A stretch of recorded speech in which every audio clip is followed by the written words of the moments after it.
Stop worshipping, start building. A serious guide to self-mastery, women, and life. You need to understand something fundamental about the world you live in.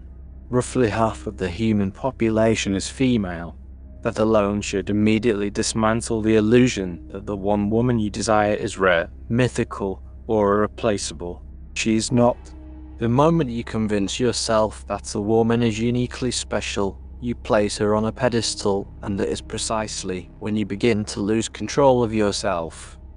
When you treat a woman as extraordinary before she has earned the status in your life, your behavior shifts. You hesitate. You overthink. You become nervous. You try too hard. You censor yourself.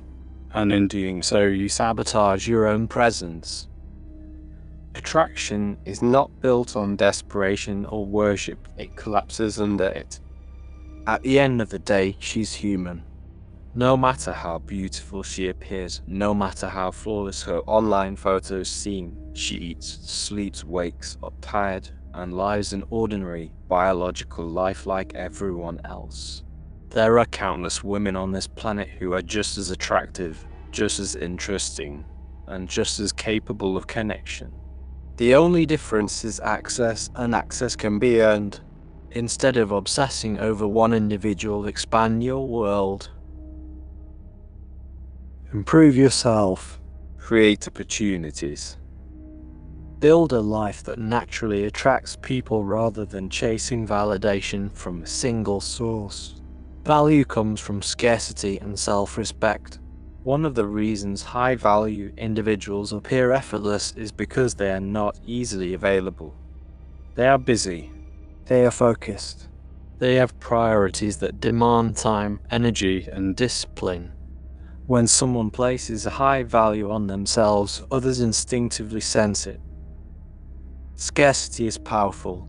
When you are not constantly calling, texting, or rearranging your schedule for someone else, you communicate that your time matters, that you have purpose, that you are not waiting around to be chosen. This is not about manipulation. It is about structure. If your entire day revolves around whether someone replies to your message, then you have already lost. People are drawn to those who are grounded in their own mission. When your life is full, others become additions, not necessities. Focus on yourself first, everything else follows. Many people make the mistake of centering their entire self-improvement journey around attracting women. They read countless dating manuals, memorize techniques, rehearse lines, and spend endless hours approaching strangers, hoping for validation. This approach is backward. The goal of life is not to acquire attention. The goal is to build competence, strength, intelligence, and independence. When you focus relentlessly on improving your body, your mind, your finances, and your discipline, relationships become a byproduct of success, not the objective. It is far easier to become exceptional and then attract people naturally than it is to neglect your own development while chasing approval. If you spend all your time running from place to place seeking attention, you are sacrificing long-term growth for short-term gratification. That trade is never worth it. You cannot control everything, and that's okay. When it comes to relationships, there are many factors you cannot control. Timing matters. Circumstances matter. Competing interests matter. Sometimes, no matter how capable or prepared you are, someone else may simply be further ahead. That is reality. You may encounter someone who is already engaged emotionally elsewhere. You may face competition from someone with more experience, more resources, or more presence. This does not diminish your value, it simply means you were outmatched in that moment. What you can control, however, is your behavior. Never beg. Never chase. Never sacrifice your dignity in the hope of a small chance. There are two ways to lose: with honor or without it. Losing with self-respect preserves your future. Losing without it destroys it. Walking away calmly, maintaining your standards, and redirecting your focus is always the correct decision. Desperation is never attractive, and it permanently damages how others perceive you. The myth of game and why it fails. Many people sell the idea that attraction can be reduced to formulas, step-by-step systems that guarantee success. This is misleading. Human interaction is complex. Every individual is different. Every situation is different. Mood, environment, timing, energy, and countless subtle variables influence outcomes. Anyone claiming to have a universal script is oversimplifying reality to sell comfort. You cannot mimic someone else's personality and expect identical results. Just as in combat or sport, you learn fundamentals, but you adapt them to your own body, instincts, and strengths. Authenticity is non-negotiable. You cannot maintain a fabricated persona for long. Eventually, it collapses. The only sustainable approach is to become the strongest, most confident version of yourself. Confidence is not arrogance. Confidence is often misunderstood. It is not loudness. It is not aggression. It is not dominance for the sake of ego.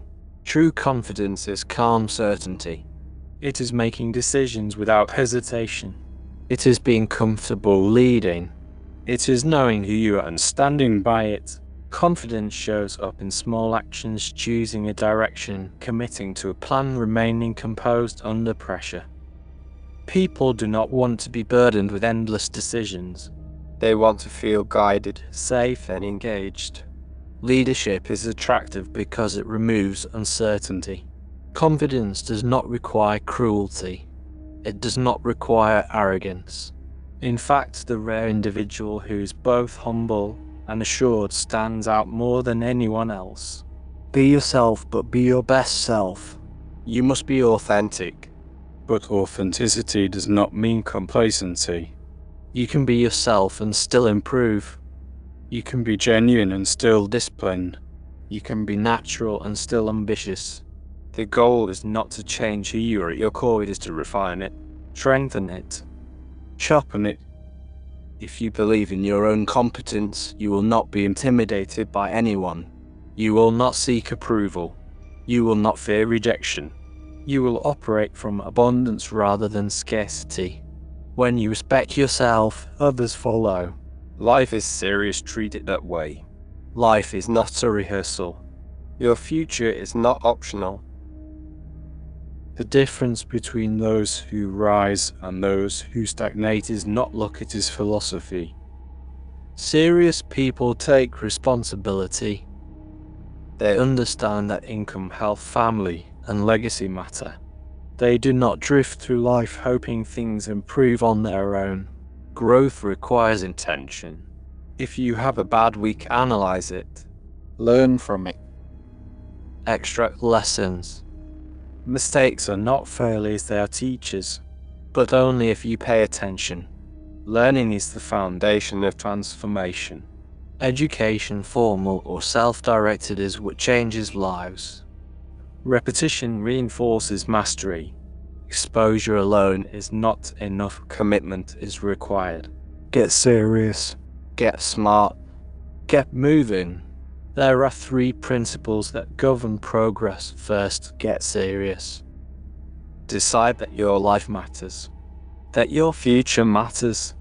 That your time is valuable. Second, get smart. The environment does not change for you. The conditions are the same for everyone. The difference lies in how you navigate them. Improve your thinking. Adjust your philosophy. Learn continuously. Third, take action. Knowledge without execution is useless. Small disciplines practiced daily create authority and momentum. Neglect destroys potential faster than failure ever could. Everything matters. Small habits compound. Discipline in minor things prepares you for major responsibility. Final thought.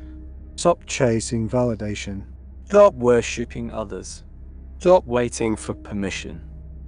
Build yourself.